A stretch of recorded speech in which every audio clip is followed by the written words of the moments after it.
Hello दोस्तों, आप सभी का स्वागत है हमारे YouTube channel Rajasthan exam hunk में। तो आज हम एक सेकंड पीरियड में जुड़े हुए नए टॉपिक के साथ हैं, राज्य महिला आयोग। तो देखिए, सबसे पहले राज्य महिला आयोग ये एक सांविधिक निकाय है। कैसा निकाय है ये? सांविधिक निकाय है। इसका उल्लेख संविधान में नहीं है, ये गैर संवैधानिक निकाय है। ये सिर्फ एक परामर्शकारी है, यह जाँच कर सकता है लेकिन दंड नहीं दे सकता। ये याद रखना आप लोग। इसका जो विधानसभा में इसका विधेयक लाया गया था 23 अप्रैल 1999 को। इसके बाद इसका जो गठन है वो 15 मई 1999 को किया गया। इसके जो विनियम बनाए गए वो 10 अगस्त 2007 को बनाए गए। राजपत्र में जो अधिसूचना जारी की गई थी वो 17 अगस्त 2007 को जारी की गई थी। उसके बाद देख सकते हो आप, इसकी जो संरचना है उसमें सिर्फ एक अध्यक्ष है और 3 उसमें सदस्य, तो मतलब 4 लोग हैं।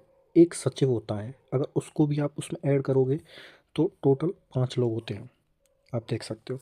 और अध्यक्ष की कोई खास योग्यता नहीं होती, सिर्फ आपको अनुभव होना चाहिए थोड़ा सा। जैसे हमने वित्त आयोग में भी पढ़ा था, उसमें भी अनुभव चाहिए था, तो इसमें भी अनुभव की आवश्यकता होती है सिर्फ।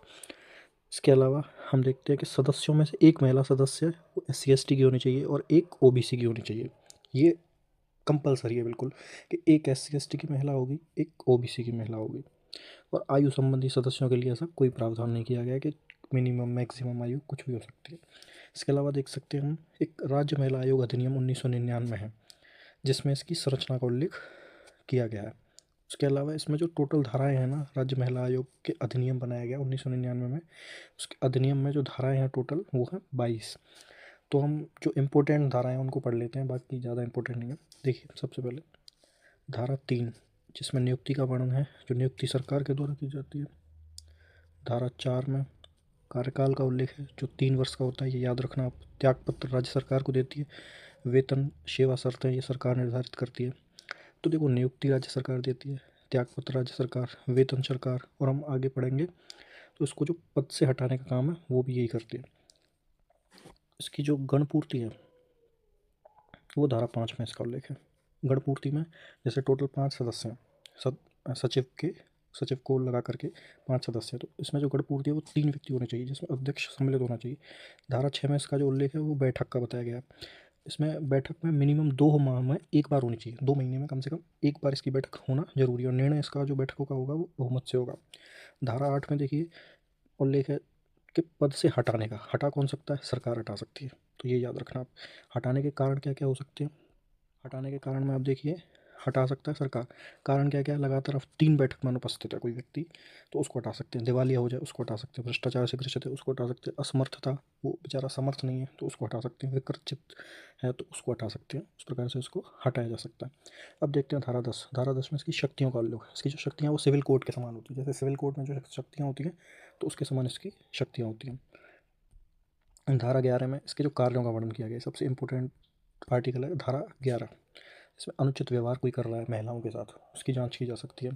उसकी जो जांच करता है, ये कार्य करता है, ये समान अवसर समान स्कीम, अगर महिलाओं को और पुरुषों के लिए कोई चीज़ है तो उसका जो लाभ महिलाओं को बराबर मिल रहा है या नहीं मिल रहा है, उसकी जांच करते हैं, चेक करते रहते हैं। और अगर कोई जैसे कहीं पे कोई घटना हो जाए, किसी महिला के साथ दुर्व्यवहार हो जाए, कुछ भी हो जाए, तो ऐसा नहीं है कोई उसकी शिकायत करे, ये खुद भी जा सकते हैं वहाँ पर, स्वतः प्रेरणा से संज्ञान ले सकते हैं। वर्तमान जो कानून है उनकी समीक्षा कर सकते हैं, ये महिलाओं के लिए लाभप्रद है या नहीं है। और इसके लिए कार्रवाई के लिए ये सिर्फ सिफारिश कर सकते हैं, क्योंकि हमने ऊपर पढ़ा था ये दंड नहीं दे सकते। ये दंड नहीं दे सकते, सिर्फ जांच कर सकते हैं। इसके अलावा धारा 12 में इसका जो उल्लेख है, इसकी जो अनुचित कृत्य जो करेगा, अनुचित काम जो करेगा, उसकी जांच कर सकता है ये महिला आयोग।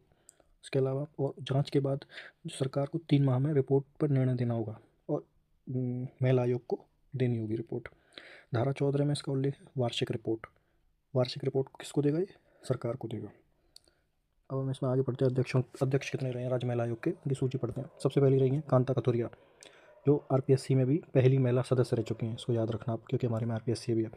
तो पहली हो गई कांता कथुरिया जी, दूसरी पवन सुराणा, तीसरी तारा भंडारी, जो विधानसभा की उपाध्यक्ष भी रही थी। और ये जो 2 हैं वो मीरा महेशी और सरिता सिंह, ये दोनों कार्यवाहक रही थी। इसके अलावा लाट कुमारी जैन रही हैं, सुमन शर्मा रही हैं, रेहाना रियाज चिश्ती, इनका भी कार्यकाल 2025 में समाप्त हो चुका है।